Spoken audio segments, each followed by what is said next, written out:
Write your book while you still can. Hey there, it's Brian Dixon from Hope Books, and I want to encourage you to write your book while you're still alive. Picture your last day. It's hard to think about, but imagine your last day here on earth.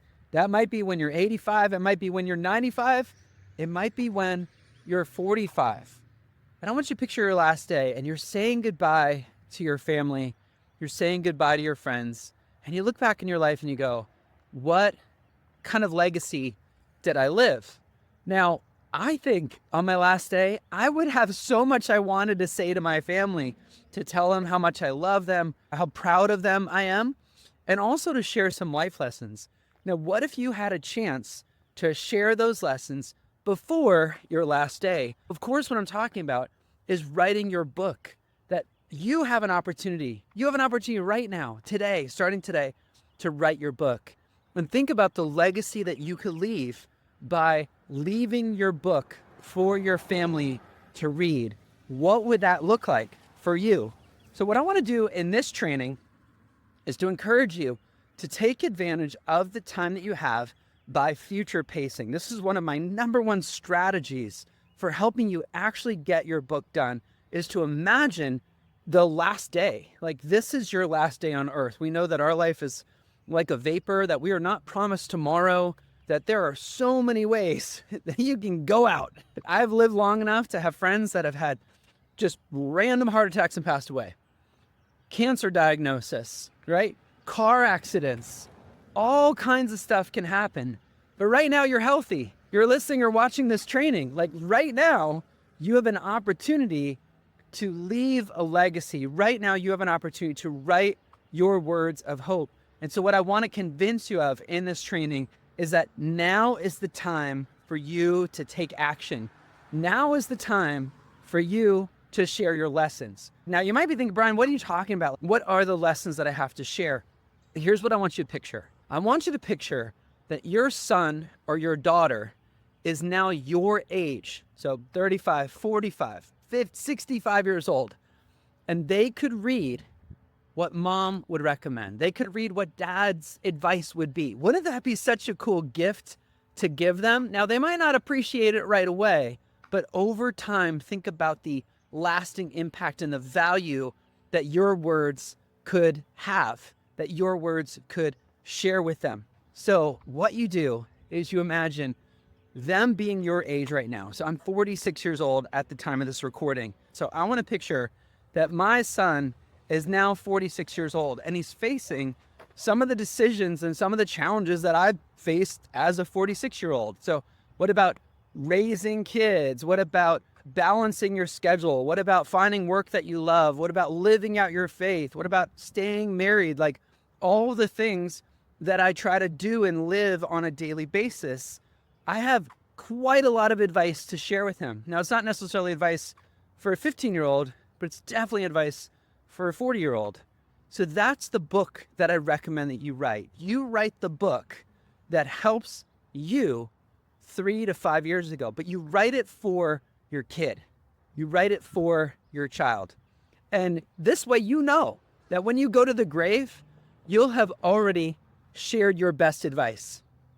Wouldn't that be so amazing to know that on your last day, that you have left your story, you have left your legacy, that your family can read what mom would recommend, that your family can say, this is exactly what mom would do because this is what mom said.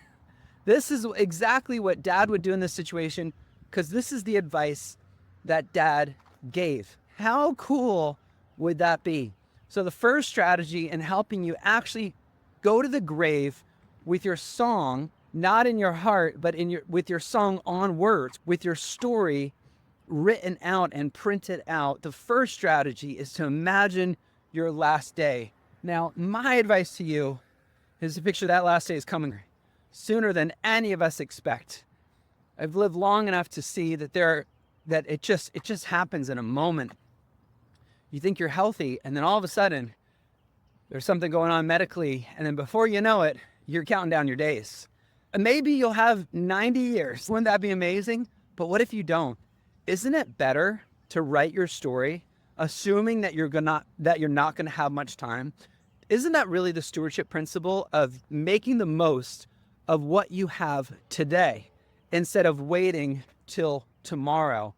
So the first strategy is approaching it with urgency to know that there is a chance that I'm not going to have time in the future, but I do have today. If you have time to watch or listen to this training, you have time to start writing down your hope-filled words. Now, a book might seem a little overwhelming right now. So the first strategy I'd recommend is just to hit record. Hit record on a camera or on your phone and record a message for your kids. And I did this several years ago.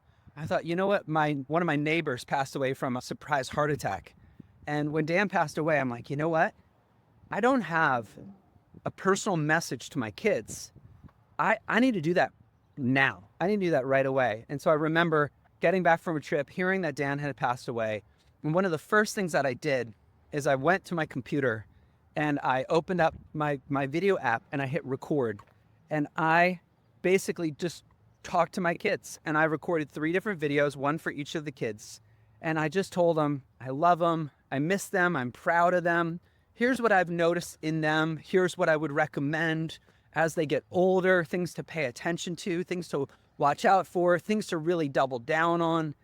And there was something so powerful about taking the time to record this video, because I knew now that I recorded the video, if something were to happen to me, then they can always find it and they can always watch it. And it can be a treasure. It can be something that they can return to over and over again. And so that's the first strategy of leaving a legacy, is just to record your story, not even write your story, but just to record your story, just to get it down.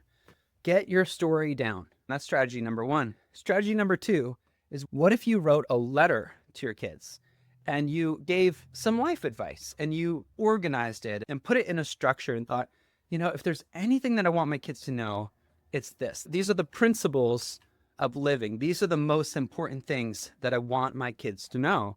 And so writing it down in a letter, structuring it in some sort of order. You know, the reality is you could write your story, you could record this video, but your kids are going to keep living their life. They're going to get busy. So if you could narrow it down to just a couple key points, maybe like, these are the 7 things that I want you to know. These are some life principles that I've learned in my 46 years of life that I want you to remember. These are dad's core values. These are mom's values. Like, these are things that are really important.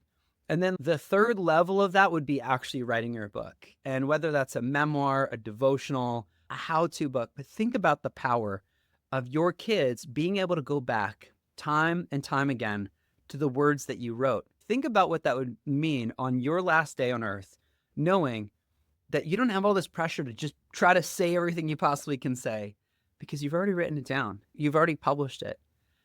Not only that, not only have you written it for your kids, but think about all the other people that could benefit right now from hearing your story. I'm here in the Hope Bookstore, and I think about our authors here, right?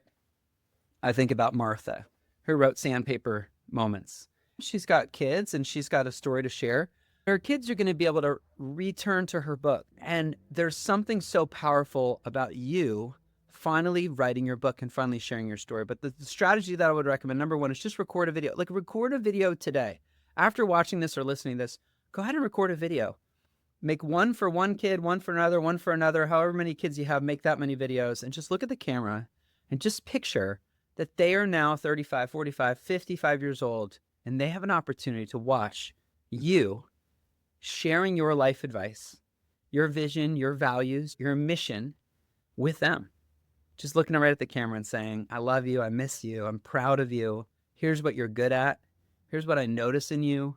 And here's some things that I would watch out for. Here's some things I would double down on. Here's some things that are really important. That's pretty powerful. Now, that would be like a legacy video. I would start with the legacy video because you're just talking it out. It's like having a Zoom call from the future. Then number 2 is writing a legacy letter. And there's others that have talked about it. We're actually publishing a book about legacy letters.